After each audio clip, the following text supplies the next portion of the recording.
this video, we're going to look at the Randomized Experiment software assignment. Before starting this assignment, there are 5 files that you're going to want from Canvas. The first one is the file that has the SAS script in it that I have open here. You'll also want the data set, which is a CSV. There are 2 supplemental PDFs. The first one is the dataset introduction. The second one is the data dictionary. And then finally, you'll also want the file that has the actual assignment. And we're going to include this as both a PDF and a Word document. So for this assignment, for the software portion of it, we're going to want to fill in these 2 tables. So let's talk a little bit about these 2 tables first. So this data does come from a randomized experiment. So subjects were randomly assigned into one of 2 treatment groups. Whenever we have data from a randomized experiment, we typically want to summarize some demographic information about the 2 groups, as well as some outcome information. So for this particular data set, we're going to create 2 tables. The first one is going to be of the demographic information, and we're going to summarize BMI, age, and gender for the 2 different groups. Now ideally, when we randomly assign subjects to different groups, what we hope is that the demographic information ends up being fairly similar between the 2 groups. Now, since we are assigning randomly, there's no guarantee that they will be similar, but we always want to check this, and then if it's not similar, that might be something we want to account for in the actual analysis. Secondly, we want to compare the outcomes for the 2 different groups. So in this, we're going to look at one of the secondary outcomes, which is post-operative opioid consumption. And so by comparing these between the 2 groups, we can see is the outcome different between the 2 different treatments. Now, what we're going to find is once we place these numbers in here, more than likely they're not going to be exactly the same, but one of the questions we're going to answer later on in the course when we learn about inferential methods is that difference large enough not to be due to chance? And so if that is the case, then we'll be able to say there's a significant difference. But for right now, we're just learning to summarize the information. Now, one thing that you'll notice here is I am going to find the values in SAS, but I'm going to create the table in Word. And so that is going to be true pretty much of all data analysis that you do. Any software you use will create tables for you, but we rarely use the tables created by the software. We generally will create our own. All right, so let's talk a little bit more about the data set. So again, if you haven't done so already, make sure you read through this data set introduction. We can see here that the study had 103 subjects and 17 variables. The data dictionary helps us see how those variables are coded in the data set. So typically when we enter data into a data set, especially for what are called categorical variables, we rarely enter them as their name. So for example, if we look at the 2 different treatment groups, we can see that the mixture group is coded as a 1 and the sequential group is coded as a 2. So in the actual data set, when we look at the group variable, it's going to be coded as 1s or 2s, but these aren't actually numeric. Those 1s and 2s stand for something. And so almost always when you're performing data analysis, you're going to want to have a data dictionary handy to help you move between how the variables are coded in the actual data set versus what those values actually mean. And it's important to keep in mind that whenever we analyze data, we're never analyzing it in a vacuum. Data always has to come from somewhere, and where the data comes from is really going to inform us of what information we can get from that data and how we should analyze it. So that's why in these first couple weeks of the course, you'll notice we're not doing a lot of calculations or anything like that. Really what we're focused on is where the data comes from and where we need the data to come from in order to make certain conclusions. All right, so let's look at the code now. So here's my SAS script. You notice up here at the top, I have got a couple comments. Oh, and that shouldn't say clinical trial. We're going to call that randomized experiment. That'll be fixed in yours. Right? And so just to remember that whenever we have Comments like this, SAS ignores those, so it doesn't matter if you run them or not, nothing's going to happen. These are purely notes for the person reading the code to let them know what each line of the code is doing. And so having this up at the top lets us know that all of the code that follows is going to be for this assignment. Alright, so the first thing we need to do is to read in our data set. So we're going to use the proc import statement. This line of code, or these lines of code, are going to be pretty much the same as when you looked at the random sampling assignment. Notice here, I've got the folder where the data set is located, so that piece will be different for you. You'll want to have that directed at the folder wherever you're storing this data set. And then I have the name of the data set. Alright, so we can go ahead and run this. Always a good idea to check your log. We can see that it was successfully created. Now, one common mistake here that can happen is make sure you do not have the data set open in Excel.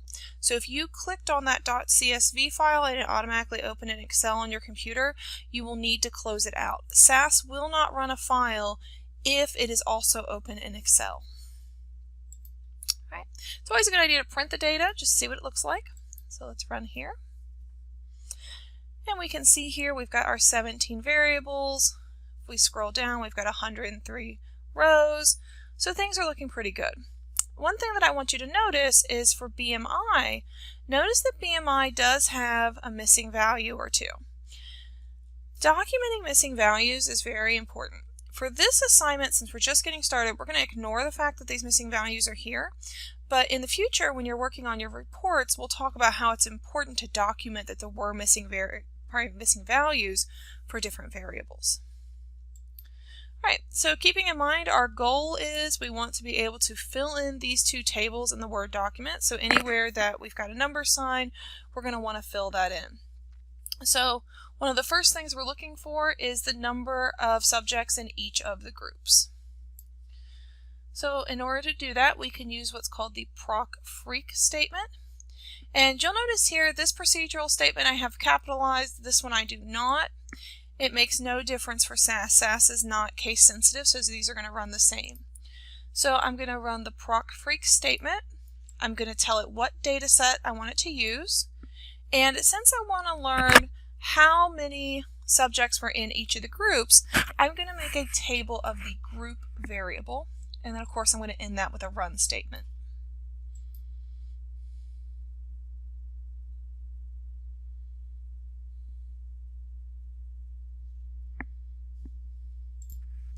And then if it doesn't automatically pop up, we can click on our results viewer down here.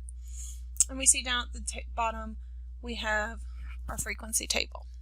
So what we're interested in is the number of subjects in each group. So that's going to be under frequency. Now we see in group 1 there was 52, and in group 2 there was 51. But what do 1 and 2 actually stand for? And so this is where the data dictionary comes in handy. So notice for our group variable, 1 is for the mixture group, and 2 is for the sequential group. So again, we can see here there were 52 subjects in the mixture group, 51 in the sequential. All right. Now the next thing we want is for each of the groups, we'd like to know what percentage are male. So we can look at gender by group. So the only difference between this chunk of code and this one is in the table I have group times gender instead of group by itself. This is going to give me a two-way table comparing both group and gender. So again, we can run this. And notice we get a table, and this has a lot of information in it. So let's kind of look at just one of the cells to see what's happening here. So notice along the rows we have group. So all of this information is going to be for group 1, which is the mixture group. This is going to be group 2, which is the sequential group. Looking at the columns now, so we have gender 0 and 1. Again, going back to our data dictionary, we see that 1 is male, 0 is female. So what this tells me is in the mixture group, there were 33 females and 19 males. In the sequential group, there were 24 females and 27 males. Now notice what we want is the percentage of males in each of the groups. So let's see how we can find this in this table. So here is kind of a key for the information that's given in each of the cells. The top information, that's going to be the frequency. The next one is going to be the percent. So this is the percent looking at the whole. So everybody together. So in other words, there was 32% of people were in group 1 and were female, 18 were in group 1 and were male, and so on. So notice if we add up this number, this number, this number, and this number, they will add to 100%. But that's not really the information that we want. Really what we want is the percentage of males in group 1 and the percentage of males in group 2. So in other words, what we're looking for group 1 is I want, if I had 19 males, divided by the total number of people in group 1. So 19 divided by 52. So notice that is what we call a row percent. So the value that we want here is the 36.54. 36.54% of people in group 1 are male. For group 2, we want the 52.94. So 52.94% of group 2 are male. Alright, so the next thing we want to learn about is the BMI variables. So we want to look at BMI for each of those groups. Now if I wanted to look at the BMI for everybody, ignoring which group they were in, I could use the proc univariate statement. So I have proc univariate, data equals, I have my data set, var, that's the variable I'm interested in, BMI, and then run. So we can run this. And so we get a whole lot of information, and we don't need all of this, we only need a couple different things. So first of all, notice that there are 100 measurements. And you might say, well, wait a minute, there were 103 subjects in our data set. Remember that BMI had some missing values. So that's why you're getting 100 there instead of 103. What we're really interested in are the mean and the median. So notice here is the mean, and here is the median, or we could just pull the mean from here. So these are really the two values we would be interested in if we were looking at everyone together. But for the tables in the document, you're not looking at the mean and the median for everybody. We want it separated by group. So if we go back to our data set, notice here we've called the proc univariate again, but this time I added in a line called class. What this is going to do is this is going to give us that information for BMI, but it's going to give it for each of the groups separately. So we can run this. So notice now at the top I've got group equals 2, and if I go here I have group equals 1. So it has split the information between the two groups.